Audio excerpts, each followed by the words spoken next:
सुद्धा ऐकलंय, पण मग माझ्या बाबांची बोट कुठे लावणार? आणि या जहाजीमुळे इकडले मासे पडून गेले तर?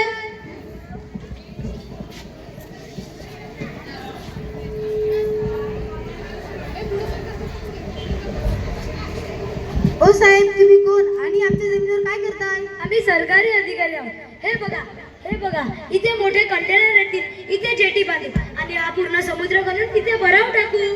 साहेब, काय म्हणताय?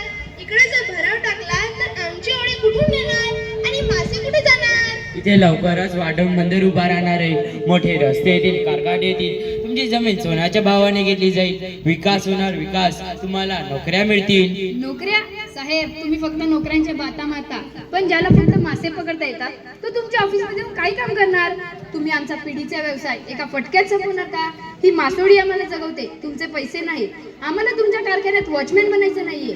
आम्ही या दर्याचे राजे आहोत आणि आम्हाला राजेच राहायचं आहे. आमचा समुद्र आमची जान, वाढवण बंदर आमचं मरण. आमचा समुद्र आमची जान. वाढवण बंदर आमचं मरण. थांबा, इथे प्रगती ही महत्वाची आहे आणि निसर्ग आहे. जर आपल्याला प्रगती करायची असेल तर ती कोळी बंदराच्या पोटावर पाय देऊन नाही. आम्ही कोळी बंदरांसाठी खास फिशिंग हार्बर आणि आधुनिक सोयी सुद्धा देणार आहोत. पर्यावरणाचे नुकसान टाळण्यासाठी नवीन तंत्रज्ञान वापरू. साहेब, 5,000 एकर समुद्र भरलं जाणार. जरा विचार करा, एवढं पाणी कुठे जाणार? हे पाणी शेजारच्या गावी शिरेल, पूर येईल, समुद्राची जैवविविधता संपून जाईल. मग त्यामुळे आम्हाला असा विकास नको जो आमचा समुद्र हिरावून घेईल. साहेब, आम्ही 7वीत शिकतो. आम्हाला शिकवलं जातं की पर्यावरणाचे रक्षण करा. मग हे बंदर बांधून समुद्र का बुजवताय? आमच्या डहाणूची ग्रीन झोन म्हणून ओळख आहे, ती का मिटवताय? हजारो टन कोळसा वाहतूक होणार, ज्या कारणाने डहाणू आणि पालघरची हवा प्रदूषित होणार. मग आम्ही श्वास कुठून घेणार? हा विकास आहे की विनाश आहे? नको आम्हाला असं बंधन. निसर्ग वाचवा, कोकण वाचवा. वाढवण बंदर रद्द करा, रद्द करा, रद्द करा. एक मिनिट, शांत व्हा. सर्व काही शांततेने मार्गी लागेल. साहेब, आम्ही हातवर हात जोडून खूप विनवण्या केल्या, परंतु लक्षात ठेवा, जेव्हा गोष्टी शांततेने सुटत नाही तेव्हा सामान्य माणसाला रस्त्यावर उतरावंच लागतं. समुद्र ही आमची आई आहे आणि तिचे रक्षण करणे हीच आमची खरी कमाई आहे. एकच जिद्द, एकच नारा. वाढवण बंदर नको आम्हाला. एकच जिद्द, एकच नारा. वाढवण बंदर नको आम्हाला. पालघरची ही भूमी आपली, निसर्गाचं देणं, हिरव्यागार बागायती आणि समुद्राचं गाणं. पण विकासाच्या नावाखाली काळं ढग आलं. वाढवणच्या बंदराचं संकट उभं राहिलं. लाखो झाड तोडणार, समुद्र हा भरणार, मत्स्यांच्या त्या पैदाशीला मातीत हे गाळणार. कोळी बांधव रडतोय आज, शेतकरी घाबरला, आमच्या हक्काचा हा किनारा कुणी रे घेतला?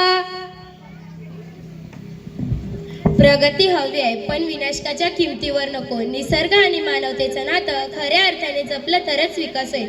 वाढवणच्या या लढाईत आपण सर्वांनी या निसर्ग पुत्राच्या पाठीवर उभे राहणे गरजेचे आहे. मंडळी, आज आपण वाढवण बंदराच्या निमित्ताने एक मोठा संघर्ष पाहतोय. एका बाजूला विकासाची ओढ आणि देशाच्या प्रगतीची गरज, तर दुसऱ्या बाजूला पिढ्यानपिढी जोपासलेला निसर्ग, आपली संस्कृती आणि पोटाला लावणारा हा अथांग समुद्र. प्रश्न फक्त बंदराचा नाही आहे, प्रश्न आहे आपल्या अस्तित्वाचा.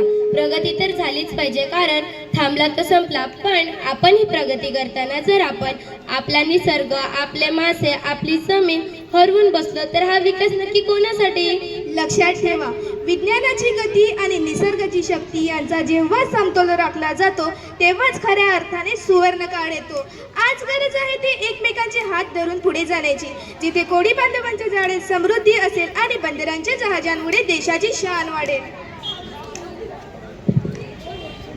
चला तर मग शपथ घेऊया, प्रगतीची वाट धरूया, प्रगतीची वाट धरूया, पण निसर्गाचं बोट कधीच सोडणार नाही. पण निसर्गाचं बोट कधीच सोडणार नाही. कारण आपण आहोत, तरच हे जग आहे, तरच हे जग आहे. नको आम्हाला विनाशाचा विकास, नको आम्हाला विनाशाचा विकास. आमचा निसर्ग आमचा श्वास, आमचा निसर्ग आमचा श्वास. लढेंगे तो जीतेंगे.